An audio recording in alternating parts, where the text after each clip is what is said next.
because throughout that time I was just waiting, eager. I didn't know what to do. I was making YouTube videos, making a couple of YouTube videos, but throughout that time, you know, we finally sold our house, because before we sold the house, I was super depressed. I just wanted to escape the house and get started with the whole stuff. But now I kind of miss the house, I miss the old layout of it. It was a good house, but good memories with me and the three of us. My mom, my brother, my belt sander, all that stuff. Me and Ben, walks we'd go on. All the memories that I've established at that place, I'll always hold it to my heart. So that's that. I lost the drive because it was such a long time I didn't do anything, So, I was planning out what I was gonna do. I was really planning hard, working to it. And when I finally got it, I made my first batch of knives from the tools I got. And let me tell you, the step up of quality was ridiculous. So that's those knives that I made. So the new batch made by the new tools that I got was significant. The step up in quality was amazing. Now, if I didn't sell my house, here's how I would have done it. So if I didn't sell my house, sorry, not my house, my parents' house, but whatever. If I didn't get that boost, right?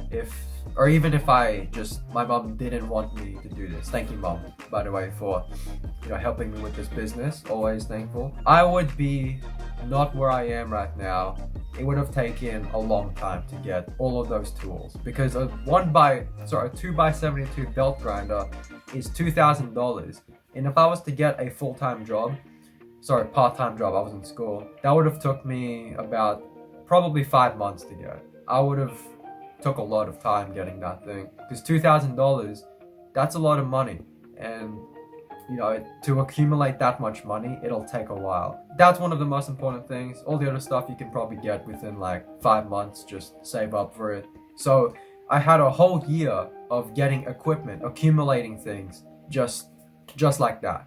If I didn't get the boost, I wouldn't be here right now, because I'd still be accumulating those tools. Well, I'd be on the verge of accumulating those tools. I think my knives would probably be much better too, because I'd have much more experience making with shittier tools. You get what I mean? Like Xeno Productions. If you gave him a 2x72, he would make the best knives in the world, I bet you. But yeah, so that's that. And basically, with the boost that I got, I was pretty happy. So I kept making knives, and it got to a point in school where I wanted to just drop out and make knives full time. I wanted to get a part-time job as well, because I knew that if I could just make a bit of money every month, I would get through this, because that's what I'm doing right now. So basically, yeah, so when I got that idea, it was the moment where everything got intense. When you first start transitioning from a hobby to a business,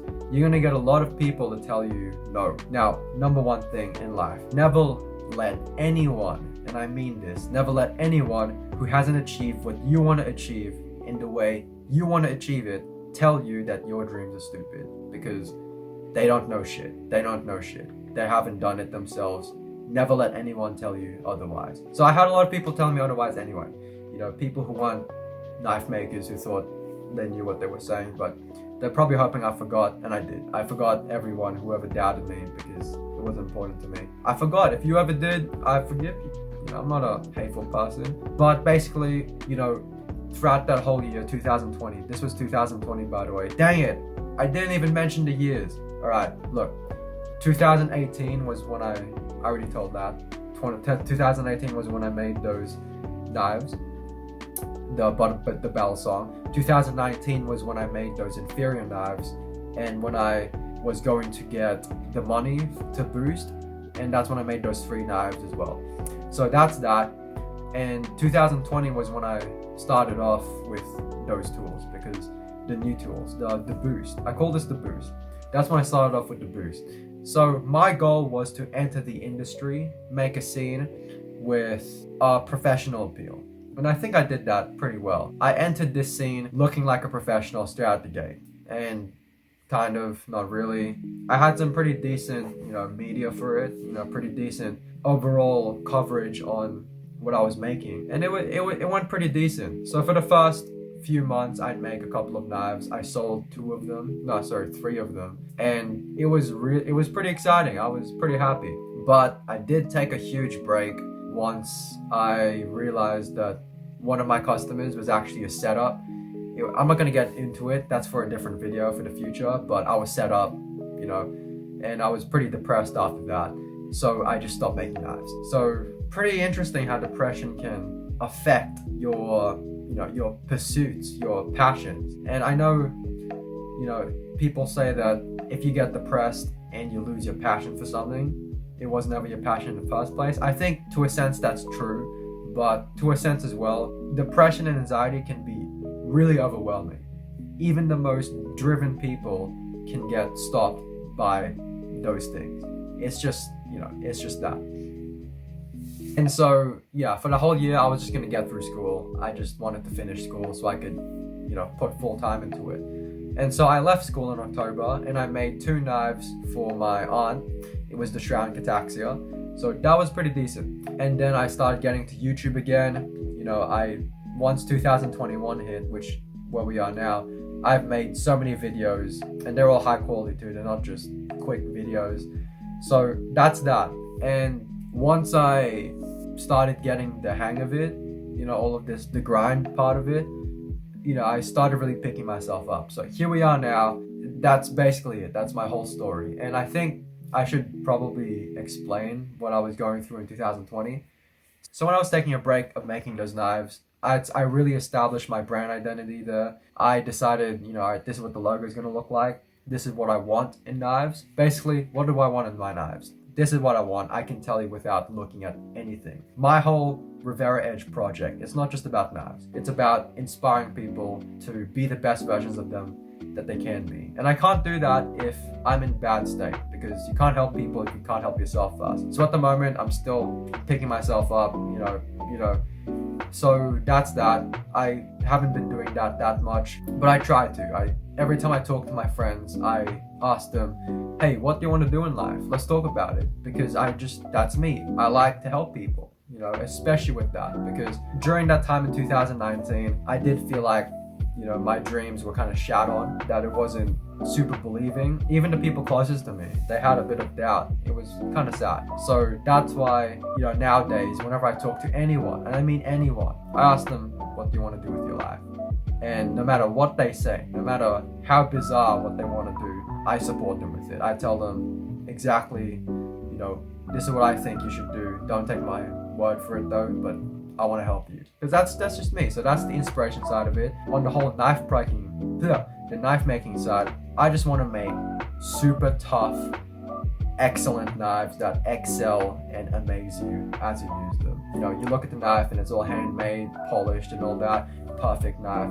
I just love the idea of having my product the way I want to make it all over the world, serving people, making good causes. Now, obviously, I can't avoid it if I sell a knife and the whole time their intention was to use it as like a slaughtering weapon.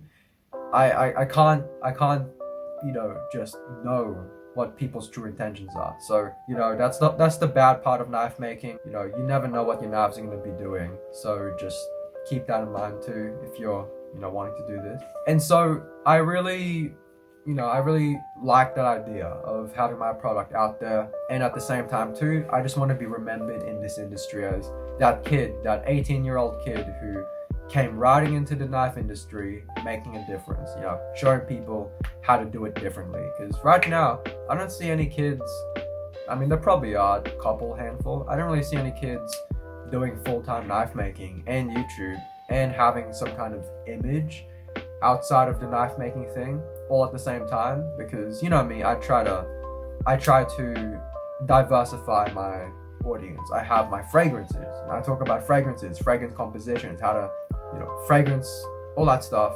Music, my friend Ben, of course, that's huge. And inverts, kind of quiet right now, but that's that too. So I have a lot of interests. So my whole knife making career is not just knife making, it's a mixture of things. It's like an entrepreneurial, you know, pathway. So that is my journey. That's what I want to do with my career. That's what I'm going to do. That's my way to do it. And that's everything that's happened up until this point. And this is going to be a huge video, I know it, It's gonna be a long video, but this is for those people who just wanna hear my story. Yeah, so if you guys watched the end of the video, thank you so much. I hope I helped you. If you guys are interested in joining my pathway, you know, I'm really eager to help upcoming knife makers and just a whole bunch of fun content. So if you guys want to check it out, check out my channel, subscribe if you want, leave a like too, it really helps, but you don't have to, you're not obliged to do that. But yeah, that's my journey. So I'll probably do another one of these videos again. You know, I'll probably do one of these in the next year or so once I have amassed my fan base, because my goal is to have 20k by the end of this year for my YouTube or something like that. I have a goals list up there actually. Start of 2022, middle 2022, and 2023 beginning. Those are my deadlines. If I don't reach any of my goals until 2023, I failed myself. I've failed myself big time, and I'm not giving any excuses for myself too, because you know Logic, you guys know Logic, right? He got signed to a label, Def Jam, in 2 years. He went riding into this thing and he got serious with his mixtape Young, Broke and Infamous, and he constantly grinded for 2 years, and there he is. Look where he is now. So those are my idols too as well. I really look up to those people. So I think to myself, if Logic can do it in 2 years, what's stopping me from doing it in 3 years? I should really be doing this in 2, but you know, I gave myself 3 years to do this. If I don't make it in 3 years, I suck, and that's just reality. I've set this for myself, and you guys should set expectations for yourself as well, because you should do that. And yeah, so that's my journey with knife making. I hope you guys liked this video, and I think I've already said that. Dang it, man, dang it. But yeah, thank you guys so much for watching, and I'll see you guys later. Alright, that was long. What's the time? 11:11, dude. We stopped the time at 11:11. How great. Alright, peace.